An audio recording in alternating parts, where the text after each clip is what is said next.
प्राचीन काल की बात है, जब पृथ्वी पर असंख्य राक्षसों और दानवों का राज था। इन दानवों के आतंक से देवता भी परेशान थे और धरती पर जीवन का अस्तित्व खतरे में था।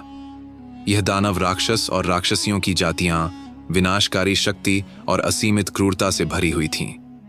वे हर जगह आतंक मचाते थे और देवताओं और मानवों का शोषण करते थे। उनकी सबसे बड़ी ताकत उनके राक्षसी गुण थे: अत्याचार, घृणा और विनाश की ललक।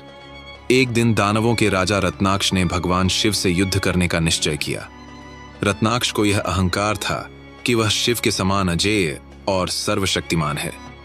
उसने पूरी तरह से सुसज्जित अपनी राक्षस सेना तैयार की और शिव के कैलाश पर्वत पर हमला करने के लिए चल पड़ा।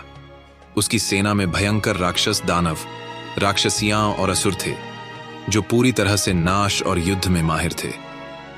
रत्नाक्ष का विश्वास था कि भगवान शिव उसे पराजित शिव को जब इस हमले के बारे में पता चला तो वह बिना किसी भय के अपनी मृदु मुस्कान के साथ कैलाश पर्वत से बाहर आए। उनका मन शांत था और उनकी आंखों में गहरी शांति और शक्ति का आभास था।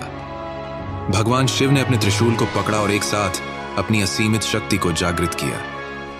उनकी महाकाल की ऊर्जा को महसूस कर रत्नाक्ष और उसकी पूरी सेना दंग रह गई। रत्नाक्ष ने शिव को चुनौती दी, तुम तो देवता हो, लेकिन मैं तुमसे ज्यादा शक्तिशाली हूं।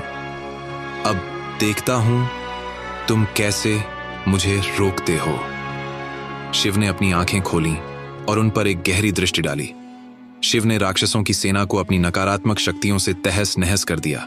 एक एक करके राक्षसों का विनाश करने लगे, लेकिन रत्नाक्ष ने हार मानने का नाम नहीं लिया।